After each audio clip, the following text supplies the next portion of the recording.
بەخێراتنی هەموو چالاکوانان و ئەندامانی ڕێکخراوەکەمان دەکەین بۆ بەجاریکردن لەم چالاکیەی ڕێکخراوەکەمان کە 8 ساڵەمەوە بەر لەلایەن هەردوو پارتی دەسەڵاتدار کە یەکێتی و پارتین خەیانەتی 16 ئۆکتۆبەریان تۆمار کرد کە هەستان بە ڕاڕاستکردن و هەرزان فرۆشکردنی نیوەی خاکی پیرۆزی کوردستان و ڕاڕاستکردنی بە حەجی شەعبی.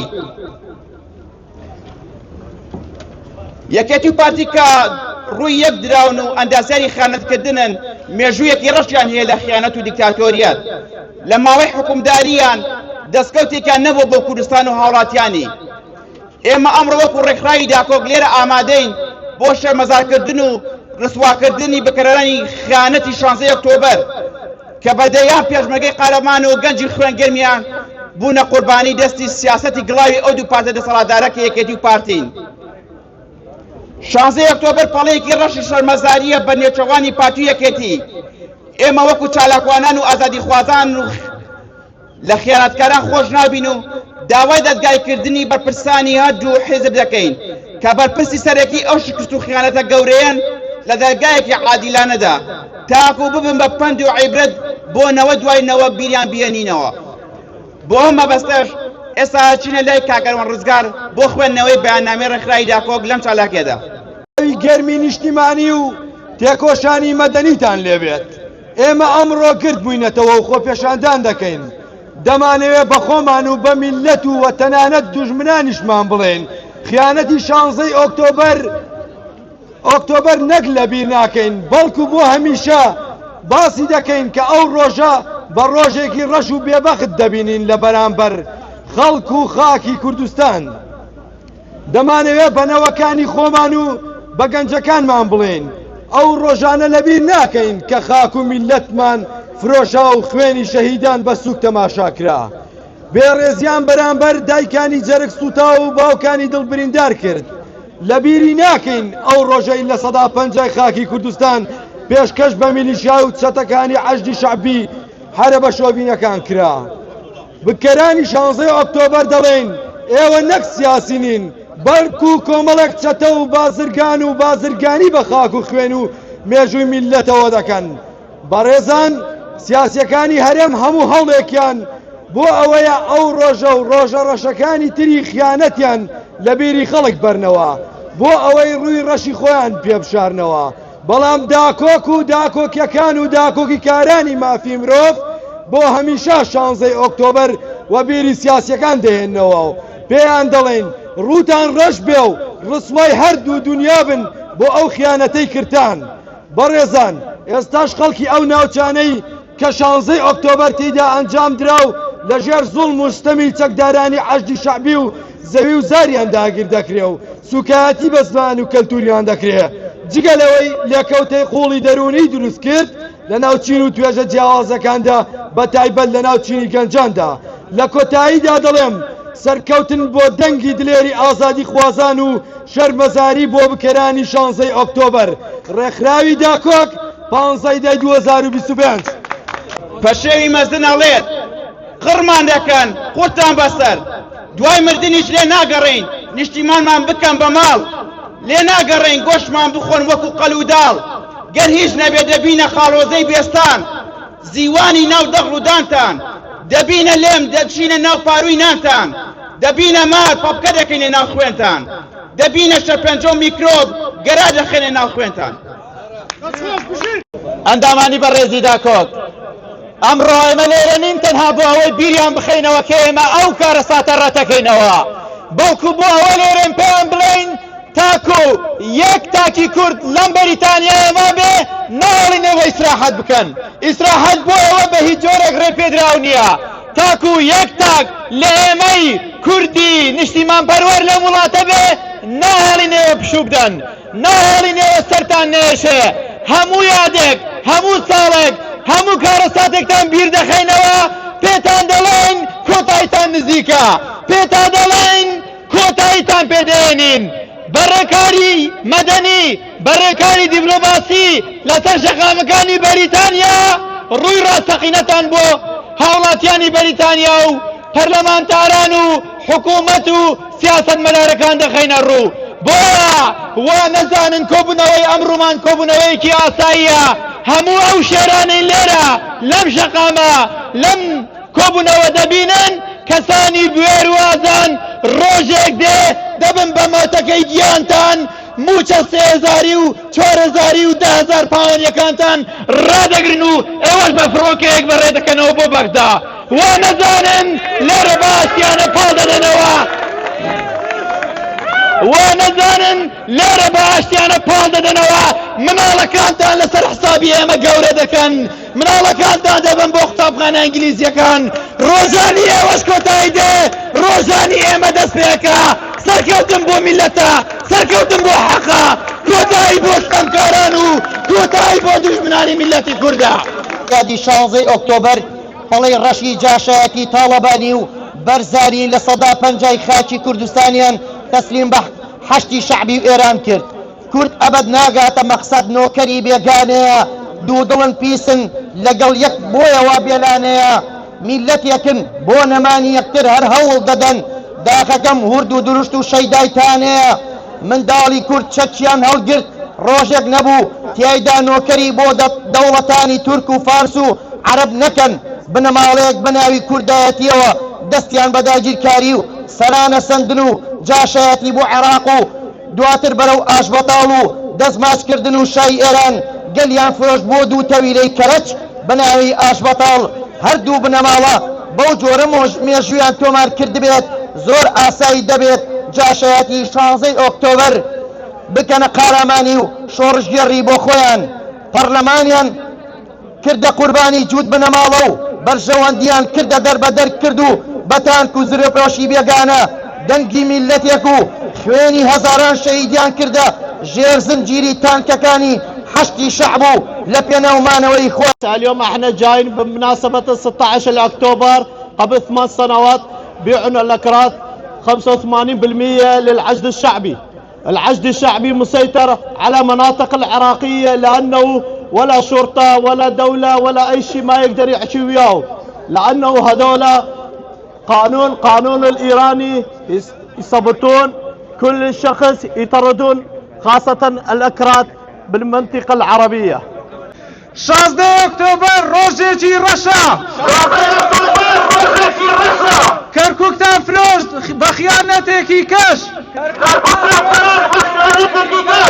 أي تشتي فاتي كركوكتان فلوس بطارو كرسي أي بافيلي خو فروش فرق النية لقلش فروش حكمتي عراقي ميليشيا أم فياما بوتوشا كركوك كردستانية شوني حشدي تيدانية أنا رمضان محمد عمر ناشط السياسي وعضو في منظمة الداكوك. في البداية أرحب بجميع الناشطين وأعضاء الكرام. أنا من محافظة الكركوك وأود اليوم أن أقدم لكم نبذة قصيرة عن أحداث 16 من تشرين الأول، وأتحدث عن لقائي بمثل القنصلية العراقية في مدينة مانشستر. نحن كمواطنين أكراد كنا دائما نعيش تحت ظلمكم واضطهادكم، وكانت حياتنا وحقوقنا دائما مهتددة. فما الذي حدث في 16 من تشرين الأول؟ في يوم 16 من تشرين الأول عام 2017 قامت القوات الأمنية العراقية والميليشيات الحشد الشعبي وبدعم من البعض الدولة بالهجوم على الكركوك وعدد مناطق التابعة لإقليم الكردستان، وفي غضون أقل من 48 ساعة تمكنوا من سيطرة على تلك المناطق بالكامل، بينما انسحب القوات البيشمركة منها. لقد كان يوم 16 من تشرين الأول يوم أسود في التاريخ الحكم الكردية ويوم الخيانة الكبرى من قبل السلطة الكردية، خصوصا من الحزبين الاتحاد الوطني الكردستاني والحزب البارتي الديمقراطي الكردستاني تجاه أبناء شعبهم وأرضهم ووطنهم. ففي ذلك اليوم من أجل البقاء في سلطة بأعواد جزاء من أراضيهم ومواطنيهم إلى ميليشيات الحشد الشعبي، مما تسبب في تهجر الآلاف العائلات الكردية إلى المدن أقليم الكردستان. لە 16 ئۆکتۆبری 2017 میلیشیاکانی حەشدی شعبی هەستان بە داگیرکردنی خاکی کوردستان بە شێوەیەکی درەندانە. چەندین پێشمەرگەیان کوشت و هاوکات پارتی وەکێتی زۆر بێباکانە کشانەوە. سەدا پەنجاوێکی خاکی کوردستانیان خسە ژێر دەسەڵاتی میلیشیاکانی حەشی شەعبی کە ماوەی 8 ساڵە هەڵدەسن بە گرتن و کوشتن و تاڵانکردن و خەڵکی ئەو ناوچانە و دەسەڵاتی داعش لەو ناوچاندا زیاری کردووە بووەتە هۆی ڕفاندن و کوشتنی کوردانی ئەو ناوچانە. هۆکاری سەرەکی ئەم ڕووداوە دەرەنجامی سیاسەتی چەوتی پارتی وەکێتی وێ بەداخەوە. قلبي من قرجشني لا لبيت ونوتي تبكن قلبي من قرجشني لا لبيت ونوتي تبكن عاقري دوش من بيتجان وكترا من بيبكان لدلتي كان قشت يسقان يقبى يخميت يبكن لدلتي كان قشت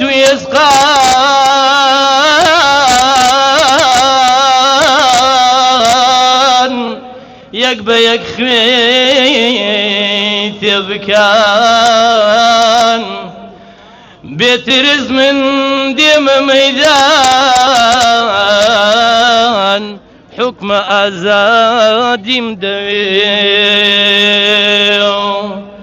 قرن السوتيم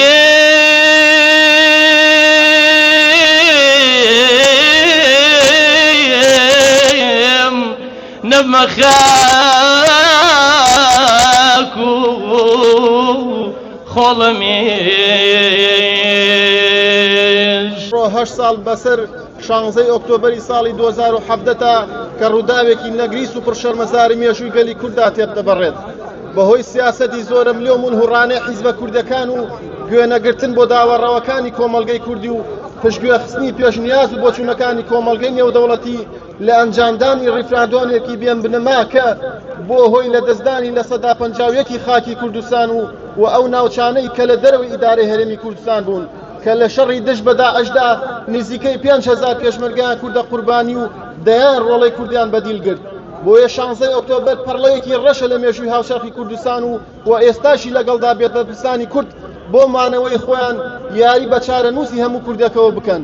16 ئۆکتۆبەر دەری خزگەلی کوردستان خاوەنی هیچ هێزێکی نیشتیمانی و نەتەوەیی نییە، هەمیشە لە بەردەم مەترسیەکانی دووبارەبوونەوەی ڕووداوی لەم شێوە و خیانەتەکانی ترە. يوم 16 أكتوبر 2017 كان يوما أسودا في تاريخ مدينة كركوك بالأخص الأكراد، حيث قام قوة من الحشد الشعبي والجيش العراقي بمساندة السلاح الجوي باحتلال مدينة كركوك، حيث استعملوا كل أنواع الظلم وأجبروا أهل الكركوك الأكراد بترك منازلهم وسكانهم إلى الفرار إلى الأماكن الأكثر آمنا، حيث هذه يذكرنا بالعملية البشعة الذي قام بها الحشد الشعبي بالدكتاتور السابق كما كانوا مع الأكراد.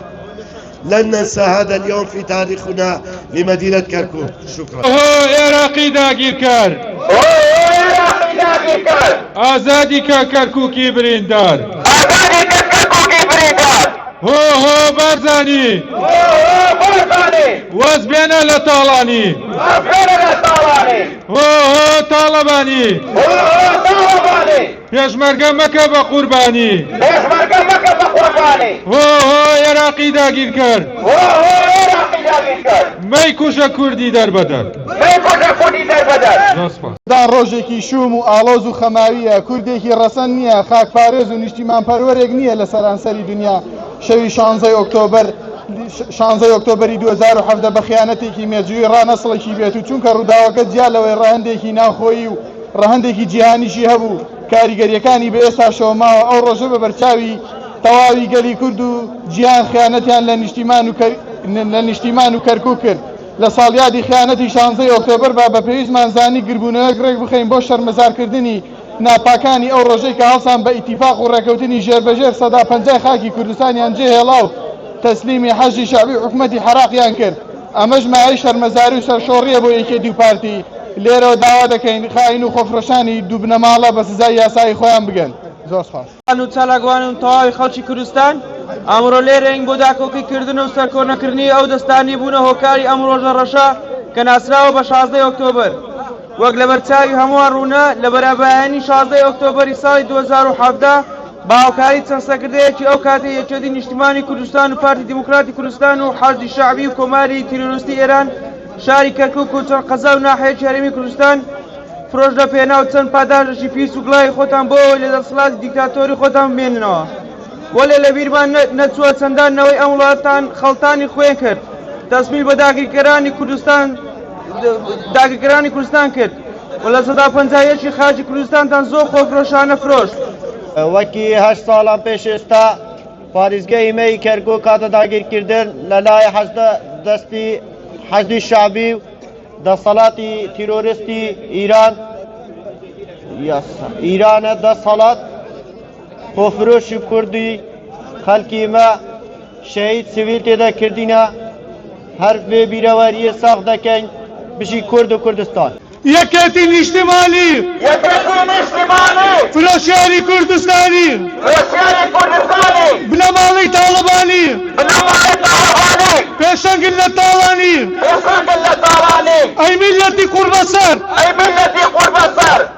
هەدەی چێژن دەردەسەر ئەی یەکێتی خیانەتکار ئەنجامدەری 16 ئۆکتۆبر. أنا كعضو في منظمة داكوك اليوم بتاريخ 16 أكتوبر 2025 نحن اليوم هنا نمثل نازحين الكرد من كركوك نتظاهر ونتحجج على المعاملات التعيسة الوحشية التي يتعرض لها المكون الكردي الذي هم أصحاب الأرض والسكان الأصليين. هذه المدينة الكردستانية ندين بأشد العبارات السياسية والشوفينية التي تمارسها السلطات العراقية وبالأخص الحشد الشعبي والميليشيات الميليشيات الغير منضبطة والمنفلتة التي تمارس جميع أنواع التفرقة والاضطهاد ضدنا. وأنا اضطهدت شخصيا من قبلهم ومن قبل الناس تابعين لهم. أنا كمواطن كردي من مدينة كركوك نجوت نفسي من بطش والمعاملة الوحشية من ميليشيات الحشد الشعبي واضطررت أن أغادر بلدي لكي أطلب اللجوء في هذه البلد لحمايتي والحصول على حق اللجوء السياسي لكي أستطيع أن أعيش بأمان. ميليشيا حشد شعبي هەستان بە داگیرکردنی خاکی کوردستان بە شێوەیەکی دڕندانە چەندین پێشمەرگەیان کوژ هاوکات پارتی و یەکێتی زۆر بێباکارە کشانەوە لە ساڵ 50 خاکی کوردستان خستەشێت دەسەڵاتی میلیشیاکان حەشدی شەعبی ماوە 8 ساڵ هەڵدەستێ بەرگرتن کوشتن و تاڵانکردنی خەڵک و ناوچانە دەسەڵاتی داعش لەو ناوچان زاری کردووە بۆتە هۆی ڕفاندن و کوشتنی کوردانی ئەو ناوچانە هۆکارە سەرەکی ئەم ڕووداوە دەرەنجامی سیاسەتی چەوتی پارتی و یەکێتی بوو. ئێمە لێرەین ئەمڕۆ بۆ شەرمەزارکردنی خیانەتی 16 ئۆکتۆبەر کە پەڵەیەکی ڕەشە بە تەختی ناوچاوانی دەسەڵاتی کوردیەوە کە بەهۆیەوە بووە هۆی شەید بوونی چەندین پێشمەرگەی قارەمان کە بێباوک بوون ماڵ و مناڵیان و هەروەها ماڵ و مناڵی ئەو خەڵکەش بەهە دەرچوو کە لە کەرکووک بوون و ماڵەکانیان تاڵان کران و دەربەدەر کران. بۆیە ئێمە لێرەوە شەرمەزاری ڕوڕەشی بۆ دەسەڵاتی کوردی هەردوو یەکێتی و پارتی اینجا هەشتی شەعبی لەم دوو حیزبە نەفرین نەکەین لەم دوو حیزبە خیانەتیان کرد فرۆشیان کەرکووک لە ڕاستیە وایە خزمەت کەی وڵات بەڵام ڕایان کرد جیان هێش وڵات نەفرین نەکەین لە ئەم دوو حیزبە خیانەتیان کرد فرۆشتیان کەرکووک لە ڕاستیە وایە خزمەت کەی وڵات بەڵام ڕایان کرد جیان هێش وڵات لە ڕێکەوتی 16 ئۆکتۆبری ساڵی 2017 دووبارە ئەستانەوە بە خیانەتێکی دیکەی نیشتیمانی کە تێیدا لە سەدا 51 خاکی کوردستانی عێراقیان لەسەر مێزێکی قماردانە بەبێ بەرگری ڕادەستی تێروریستانی هەرزی شەعبیان کرد. ئەم خیانەتە ڕۆژێکی ڕەشە لە مێژووی ئەم دوو حیزبەدا.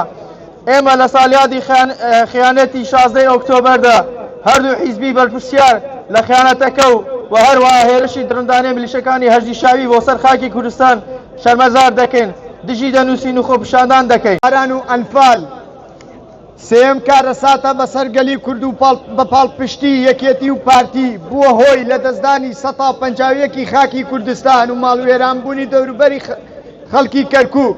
حەشدی شەعبی دەستی بەسەر ماڵ و مڵکی هاوڵاتیانی شاری کەرکووک داگرت لەلایەن سێ گروپی تیرۆریستی حەشدی شەعبی بەدر، سەرایە سەلام، ئەسایب الحەق. ئەو سێ گروپە تیرۆریستیە بە پاڵپشتی شیعەکانی ئێران بوونەتە بەڵا بەسەر هاوڵاتیانی عێراقەوە. تەنانەت هیچ هێزێک و حکومەتی سوپای عێراقیش ناتوانێت ڕێگری لە تاوانکاریەکانیان بکات. 8 ساڵ لەمەوبەر پارتی و یەکێتی 150 خاکی کوردستانیان ڕادەستی میلیشیاکانی حەشدی شەعبی کرد کە پێک هاتوون لە سێ گروپی تیرۆریستی سەرایە سەلا، بەدر، ئەسایە ئەهل الحەق. زۆر درندانە سەدان هاوڵاتیانی بێتاوانی کوردیان تیرۆر کرد، دەستیان بەسەر زەوی و زار و مڵک و ماڵی هاوڵاتیانی کوردی کەرکووک داگرت. گروپی حەشدی شەعبی بە باڵپشتی شیعەکانی ئێران و عێراق تاوان ئەنجام دەدەن بەرامبەر بە کوردنشین و سونەنشینەکانی کەرکووک بەداخەوە. بەردەوامین وا دەبینن دیسانەوە لە گۆڕەپانی داواکاری وەستاوین بۆ نان و ئاو، بۆ موچەی پاشەکەوت کراو، بۆ حەقی گەلێکی ستەم لێ کراو، بۆ ئازادی و مافی خوراو، بۆ دەستور و 140 لەسەر قاغەز نەخشێنراو، بۆ خاکێکی ڕاج کراو، بۆ نەفرەتی خیانەتی لەبیر نەکراو، بۆ کەرکووکی بەناو قودس و دڵی سەرکردەیەکی بێزراو، بۆ بەنەحەق کوشتنی گەنجولاو، بۆ ئیدانەی شاری بە سەربازە کراو، بۆ نەبوونی کەرامەتی شاسەدەکانی سەری ڕەش و دەباشانی داگیر کراو، بۆ بایکۆتی هەڵبژاردی بەناو دیموکراسی کراو، بۆ گەنجی دەربەدەر کراو، بۆ من و بە ئێوەی هەڵڕفێنراو، بۆ دایکێکی جەرگ سوتاو، بۆ خەباتی پێشمەرگەی بێموچە کراو، بۆ شەهیدێکی لەبیر کراو، بۆ هاواری سنووری لە پێشێل کراو، بۆ ئاهی هەموو کوردێکی لەبیر کراو. ڕۆژی کوردان ڕۆژێکی شوم و خەماویە. لە 16 ئۆکتۆبەری 2017 هەواڵێک هەموو کوردانی جیهانی ڕاستەکان برینێکی کرد بە دڵمان کە تاکو ئێستا ساڕێژ نەبووە. لەم ڕۆژەدا بێگوێدانە خوێنی سەدان شەهید کە ژیانی خۆیان کردە قوربانی ئازادکردنی خاچی کوردستان. بەداخەوە لەم ڕۆژەدا لە 150 خاچی کوردستانیان دڵی کوردستان کەرکووک فرۆشتا لەلایەن دەسەڵاتی کوردی بە تایبەتی سەرانی بنەماڵی جاش و خاک فرۆش تاڵەبانی کە ڕێخەر و بکەری سەرەکی ئەم کارە بوون. بۆیە ئێوارن تاکو خاوەنی ئەم دەسەڵاتە کوردە بین سەدان 16 ئۆکتۆبەری دیکە بەڕێوەیە. ئێماڵۆڕێرەی بۆ سەر کۆنەکردنی ئەم کارەساتە مێژوویەی کە 16 ئۆکتۆبەرە ناسراوە بە خیانەتی سەدا. 16 ئۆکتۆبەر ئەم ڕۆژە خوێناویە بوو کە لە فکر وزری هەموو تاقیقی کورد بۆ هەمیشە ئەمێنێتەوە. 16 ئۆکتۆبەر ئەم ڕۆژە بوو کە سەرانی یەکێتی 8 ساڵ لەمەوبەر لە 16 ئۆکتۆبەری ساڵی 2017 بە دەسەڵاتە پیسەکەیان خۆفرۆشانە 150 خاچی کوردستان و کەرکووکیان ژێربەژێر ڕادەستی سوپای عێراق بۆ حەشدی شەعبی کرد. 16 ئۆکتۆبەر ئەم ڕۆژە بوو کە هەموو تاقیقی کورد دلکی بە خۆفرۆشی و خاکفرۆشیدانەوە کرد. 16 ئۆکتۆبەر ئەم ڕۆژە بوو کە چەندان منداڵتان بێباو کرد. 16 ئۆکتۆبەر ئەم ڕۆژە بوو کە چەندان دایکتان دەرسوتاو کرد. 16 ئۆکتۆبەر ئەم ڕۆژە بوو کە ڕووی ڕاستەقینەتان بە شەقامەکاندا ڕژا. 16 ئۆکتۆبەر ئەم ڕۆژە بوو کە هەزاران خێزانتان ناچار کرد ماڵەکانیان جێبێڵن و ئاوارەی ناوچەکانی تری کوردستان بوون. بەڵام وانەزان لەبینی دەکەین بۆ هەمیشە ڕۆڵەکانی کورد یەکێک دەبن بۆ لە بنێنانی خۆتان و دەسەڵاتە پیسەکەتان. 16 ئۆکتۆبەر دوو بنەماڵی بێسەمەر کوردیان کردووە دەربەدەر. ئەی 16 ئۆکتۆبەر کێ لە ئێمەی بوو خەبەر دوو سرکردێت پڕکە سەر ڕەژمان دەدەن بە هەدەر. ئۆکتۆبەر زیاتر لە خیانەتێک 16 ئۆکتۆبەر پەڵە ڕەشەکەی دەسەڵاتی کوردی و دڕندەی حەشدی شەعبی 16 ئۆکتۆبەر خیانەتێکی گەورەی دەسەڵاتی کوردی کە لە هاوڵاتیان و خاک و نیشتیمانی کرد و ئەو ڕۆژە دەسەڵاتی کوردی لە پێناومانەوەیە لە دەسەڵاتیان هەستان بەشێک لە خاک و هاوڵاتیان فرۆش بە حەشدی شەعبی کە بە هەزارە عائیلەی کورد ئاوارەی شارەکانی هەرێمی کوردستان بوون و لە پێناو مانەوەیان لە ژیان و بە سەدان کەسیش لە پێناو ئەو خاکەتە کوژران لەلایەن حەشدی شەعبی لە 16 ئۆکتۆبەر بەرامبەر هاوڵاتیانی شاری کەرکووک قەزا و نەعیەکانی شواردەوری کە بەشێکی زۆری هاوڵاتیانی ئەو ناوچەیە لە ترسی حەشدی شەعبی ماڵ و ژیانی خۆیان بەجێهێشت و تەنها بۆ ئەوەی بمێنەوە لە ژیان کە دەیانزانی هەرجی شعبی هێزێکی میلیشیا و بە ناشریترین شێواز ئەشکەنجیان دەدا. سپاس. راتنیم لایەکتان دەکەم 16 ئۆکتۆبەر خیانەتێکی گەورەی لەبیر نەکرا و ئەمڕۆ 8 ساڵ تێدەپەڕێ بەسەر خیانەتی 16 ئۆکتۆبەری ساڵی 2017دا. لە ڕاستیدا خیانەتی 16 ئۆکتۆبەر برینێکە هەرچەندە لەسەری بڵێن و بنووسین ساڕژبوونی زەحمەتە پەڵەیەکی ڕەشە بە نێوچاوانی هەردوو حیزبی یەکێتی و پارتی و خیانەتە گەورەی لە هێزری هەموو کوردێکی نیشتیمان پەروەردا بە ڕۆژێکی شوم و خەماوی لە دڵدا ماوەتەوە لە مێژووی کووردا بە ڕۆژە ڕەشەکان ناسراوە. لە بەرەبەیانی 16 ئۆکتۆبەری 2017 هێزارەکان و منیشەکانی حەجی شعبی پەلاماری کوردستان ئەندا و شاری کەرکووک و دووسخورمات و خانەقینان داگیرکرد بە سەدان وڵاتی کوردی تێدا شەهید و بریندار بوون جا لەوەش بە سەدان خانومانی هاوڵاتیان تێدا تەقێنرانەوە و سوکەندەندەرە تاڵانکران. بەکەرانی ئەم خیانەتە گەورەیە ڕسوە و شەرمەزار دەکەین. زۆر سپاس.